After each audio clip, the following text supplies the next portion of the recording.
I was adding the last name to my guest list when Mom's text came through. Your sister's wedding is the family's priority. We can't make it to yours. No exclamation mark, no pause, just final. It landed harder than I expected, like someone quietly locking a door from the other side. I didn't argue. I just stared at the blinking cursor, typed, "That's fine," and closed the laptop. A week later, while they were dressing up for Chloe's big day, the world discovered something they never bothered to ask about my ceremony was already happening under the olive trees of my own $6 million villa in Tuscany, and when the photos surfaced, the silence from home said everything. Before I tell you how it all unfolded, hit like and drop a comment telling me where you're listening from, because sometimes the people who were supposed to show up for us never do. When people ask what growing up in our house was like, I never know where to start. From the outside, we looked picture-perfect Christmas cards in matching sweaters, smiles wide enough to convince anyone we were close. But if you looked long enough, you'd notice the pattern. Every story, every celebration somehow looped back to my younger sister Chloe. She was the family's orbit. I was the quiet background keeping the whole system balanced. I used to think it was normal how Mom's eyes lit up every time Chloe entered a room, how Dad bragged about her dance trophies at every dinner. When I brought home science fair ribbons or straight A's, they'd nod politely and change the subject. Mom would say things like, "You're lucky, Esther. Things just come easier for your sister." That word lucky always stung. It made every hour I'd spent working feel invisible. There's a photo album somewhere in my parents' living room that tells the whole story better than I could. Page after page of Chloe twirling in pink tutus, Chloe blowing candles, Chloe at prom. I appear once, maybe twice cropped at the edge or half turned away.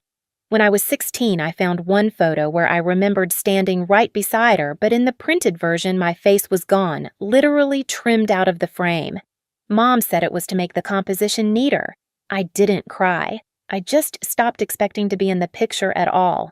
Grandma Helen was the only one who noticed. She used to slip me quiet reassurances during family dinners, leaning in close to whisper, "Don't worry, sweetheart.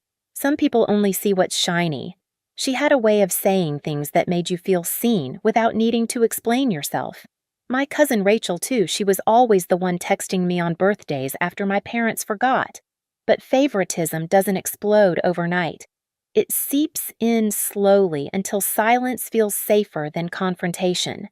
By the time we were adults, it had become a language in itself. When Chloe forgot my college graduation, Mom called it a simple misunderstanding. When she borrowed money and never returned it, Dad said she's still finding her way. So when the wedding text came through, I wasn't shocked, it just confirmed what I had always known. I had spent my whole life being the adjustable one, the one who bent, so others could stay comfortable. But that night, as I sat staring at Mom's message, something shifted. For once, I didn't bend. I looked around my apartment, the soft hum of the fridge, the scent of cedar candles I'd lit to calm myself. My wedding invitations were still stacked neatly on the counter, each one handwritten sealed in gold wax. I'd imagined them sitting proudly on my parents' fridge. Now, I imagined them unopened, tossed aside for Chloe's glossy event. And yet, beneath the ache, there was a strange calm, forming a quiet realization that this was my chance to stop begging for a seat at their table. 2 days after that message, Chloe called, like nothing had happened. Her voice was bright sugary, the kind she used when she wanted something. "Can you believe it?" she said. "The venue we wanted opened up last minute. It's the same weekend as yours, but that's fine, right? You're on the West Coast, we're in Boston. It's destiny." Destiny! She actually said that word like she'd just quoted a Hallmark card. For a few seconds, I couldn't even speak. I just listened to the clinking of her bracelets through the phone and realized she was waiting for me to congratulate her. "That's great, Chloe," I said, keeping my voice even. "Really perfect timing." She giggled. "I knew you'd understand. You've always been so reasonable." Reasonable. That was my assigned role in our family script, steady, mature, predictable. The one they could lean on while they indulged her every impulse. The next evening, Mom called. Her voice carried that careful tone she used when she was about to disappoint me but didn't want to feel guilty about it. "Sweetheart?" She began about the wedding dates. "Chloe's fiancé's family can only do that weekend. She's very emotional right now, and it would mean so much if you could be flexible." Flexible. Another word that used to define me. I asked quietly. So, you want me to move my wedding? Mom hesitated. We just think it would be easier for everyone. You're so independent, Esther. You'll understand. The irony almost made me laugh. Easier for them. For her. Not once did she ask what it would cost me. Mom, I said slowly, you promised you'd be there. She sighed long and weary as if I were the one being unreasonable. It's not about choosing sides. It's just logistics. That word logistics hit harder than I expected. It was my entire career the field I'd built a company around. Logistics meant precision, integrity, fairness. But in my family's dictionary, it was just another excuse for betrayal. That night, I called my father. He answered with his usual calm, practical tone. Izzy, you know how your sister gets. If we don't go, she'll take it personally. You've always been the strong one. I bit the inside of my cheek until I tasted blood. So you're saying it's my job to understand again? He didn't answer. I hung up before I said something I couldn't take back. For a long time, I just sat in the dark, the only sound the low hum of the refrigerator and the clock ticking past midnight. The light from my engagement ring caught the edge of the counter, scattering little reflections across the wall, like fragments of something I'd been trying to hold together too long. That's when it clicked. I realized my family wasn't cruel in loud, obvious ways. Their weapon was omission, leaving me out of pictures, out of conversations, out of priority lists. I'd been trained to interpret silence as love, not this time. I closed my laptop, opened my travel bookmarks, and clicked on a listing I'd saved months ago, a stone villa in Tuscany surrounded by olive groves. The photos glowed like a dream gold light on terracotta walls. If they wouldn't show up for me, I'd build something they could never ignore. The next morning, I booked a flight to Italy. No announcement, no family group chat, no dramatic goodbye, just a single decision made in silence. When the plane descended over the hills of Tuscany, the light was different, softer, almost forgiving. I rented a small car and drove through winding roads lined with cypress trees until I reached the villa I'd only seen in pictures. It was older than I'd imagined. Stone walls, the color of honey wooden shutters, cracked with age olive trees stretching beyond the horizon. The caretaker, an older man named Signor Rossi, handed me a ring of keys and said in careful English, "This place waits for someone who sees it." For the first time in months, I felt seen. Inside, the air smelled of earth and dust like a place that remembered every voice that had ever echoed through it. As I walked from room to room, I realized this wasn't just a house, it was a blank canvas, a chance to rebuild my story without anyone editing me out. Over the next few weeks, I poured myself into restoring it. I hired local craftsmen who treated every beam and brick as if it were sacred. The sound of hammers and laughter mixed with the hum of cicadas. Every evening, I'd sit on the terrace with a notebook sketching the courtyard for the wedding, one long stone table under a canopy of vines, strings of lanterns overhead. No family table, no seating hierarchy, just one place for everyone who chose to be there. The locals started calling me La Signora Silenciosa, the quiet lady. I liked that. My silence wasn't weakness anymore. It was strategy. When I called my fiancé and told him my plan, he didn't question it. He just said, "If this is what peace looks like for you, I'm in." And for the first time in my life, I believed someone meant it. A week later, I began sending out new invitations, not the embossed gold kind I'd sent before, but simple cream envelopes with olive leaves pressed inside. Handwritten, personal, sincere. The first went to Rachel, my cousin, who'd never forgotten my birthday. Then to Grandma Helen, who had always seen through the family's illusions. And one by one replies started coming in. Rachel called me first. We heard what happened. Aunt Judy told everyone Chloe's wedding was the main event. "We're done pretending. Send us the details, we'll be there." Her voice cracked halfway through, not from pity, but from loyalty.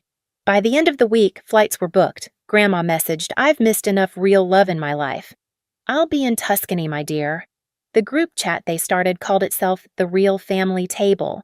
Photos of passports, suitcases, and laughing emojis filled my phone. For the first time, I didn't feel abandoned. I felt chosen. And somewhere between the olive trees and the smell of fresh plaster, I realized this wasn't revenge. This was revelation. The morning of both weddings arrived under the same sun, two worlds unfolding miles apart. In Boston, the air was heavy with humidity and nerves. The hotel ballroom glimmered under chandeliers, but there was an uneasiness that even the florist couldn't hide. Half the chairs near the front sat empty. Mom stood by the entrance in her lavender dress, smiling too wide, pretending not to notice how many familiar faces were missing. Dad checked his watch, then his phone, then the door again. Maybe the flights got delayed. Mom whispered, her voice brittle, but no one was coming. Inside, Chloe adjusted her veil for the 5th time. Her bridesmaids hovered whispering, "Where's Grandma? Didn't she always sit in the first row?" Chloe's smile wavered. "She must be running late," she said, but her voice cracked. The photographer shifted awkwardly, repositioning the guests to make the room look fuller. "Maybe move everyone forward," he suggested gently. "Sure," Chloe said, forcing a laugh, but her hand trembled as she clutched her bouquet. Meanwhile, across the ocean, the same sunlight poured over rolling hills of Tuscany, catching on silver olive leaves. The villa glowed like a painting stone walls wrapped in vines, lanterns swaying in the breeze. The long table was set beneath the grape canopy lined with candles, wildflowers, and clay plates handmade by local artisans. Rachel's children chased each other between the trees. Eli strummed his guitar, softly testing the chords of a love song. Grandma Helen sat in the front row, holding a small olive branch she'd plucked that morning, a symbol of peace, she said. I stood inside, looking out through the open doorway. My wedding gown wasn't grand or glittering, just silk, simple and soft, catching the afternoon light. Lucia, the local chef who had become a friend, pinned a sprig of olive leaves into my hair and whispered, "For good fortune and for truth." When I stepped outside, the breeze lifted the veil from my shoulders. The guests turned faces glowing in the golden light. Grandma rose first, her eyes bright. "There she is," she said softly, and for the first time I believed her. There was no orchestra, no choreography, just Eli's guitar, the rustle of vines, and the sound of people who had chosen to be there. As I walked down the aisle, I thought about every empty chair that had once represented absence birthdays, forgotten graduations, unattended silences mistaken for peace. But here, every seat was filled. Every gaze met mine, unflinching. The officiant, a local friend of Lucia's, spoke in melodic English. "Love is not measured by how many are invited, but by who shows up." The words sank deep. When it was my turn to speak, I didn't read from paper. My vows came out like breath. To the ones who show up, I began, my voice steady. "This love is for you, for those who believed in me before I ever proved I was enough. For the ones who stayed when it wasn't convenient." Rachel wiped her eyes. Grandma nodded slowly, whispering, "That's my girl." When the ceremony ended, applause rose not loud, but warm, human, alive. The courtyard filled with laughter and the smell of truffle butter and rosemary. Lucia's kitchen doors swung open, carrying platters of handmade pasta and roasted vegetables. The lanterns above flickered on as the sky turned violet. It wasn't perfect. It was real. Halfway through dinner, Rachel showed me her phone. "They're talking about it already," she said, half laughing. Photos had begun circulating through the family group chats, candles, the villa, the table glowing under the grapevines, Grandma laughing with Eli's arm around her shoulder. Within hours, the images reached Boston. At the ballroom, Chloe was posing for her couple's portrait when one of the bridesmaids gasped, scrolling through her phone. "Wait! Isn't that your family?" "They're in Italy." "What?" Chloe frowned, snatching the phone. On the screen was a photo of me and my husband standing beneath the Tuscan sky lanterns glowing behind us, our family smiling around the table. Grandma holding up her olive branch. Rachel's kids throwing petals. Chloe froze.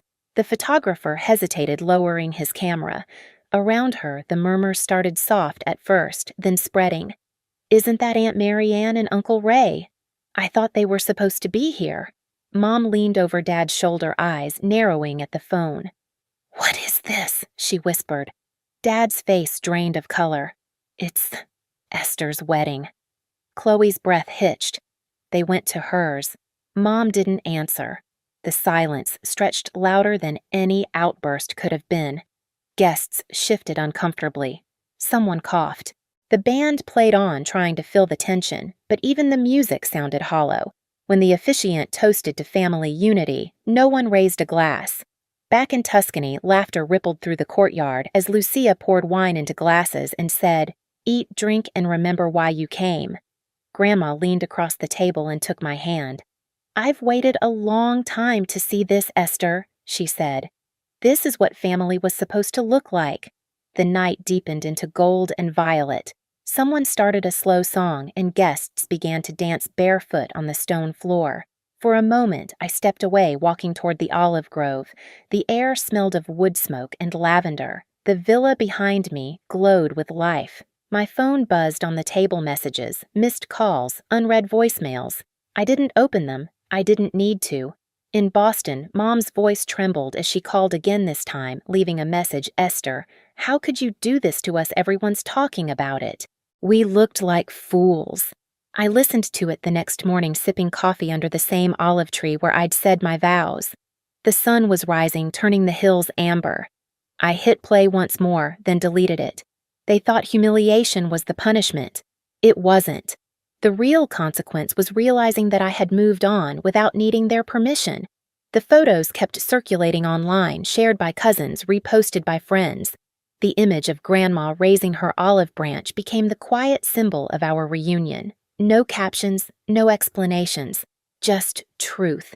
For years, they had cropped me out of their pictures. This time, I didn't need to fight for space in theirs. I had built my own frame and filled it with light. The week after the weddings, Tuscany fell quiet again.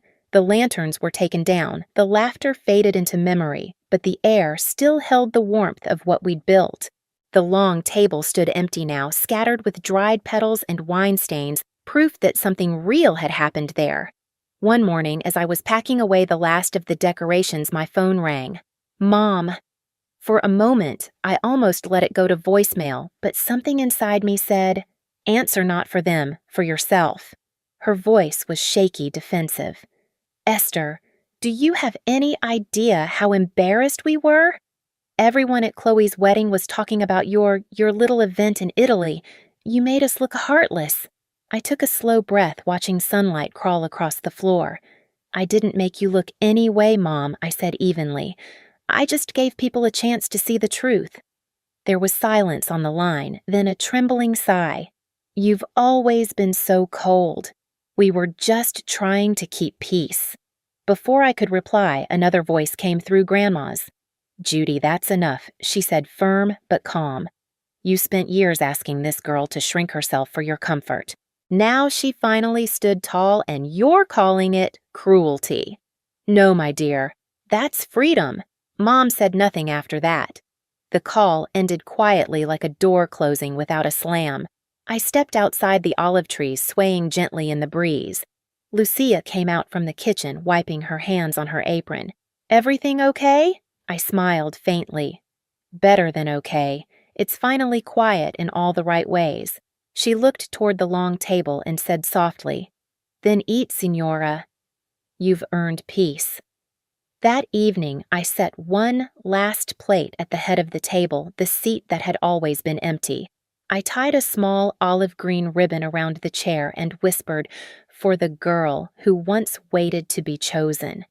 The wind moved through the vines like a gentle sigh, and for the first time I didn't feel forgotten. I felt free. Later, as the sun disappeared behind the hills, I poured a glass of wine and thought of Grandma's words. Love isn't management, it's showing up. She was right.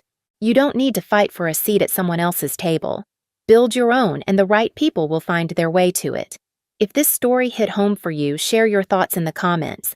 Tell me where you're watching from, and remember, sometimes the quietest revenge is peace. Hit subscribe for more stories like this one.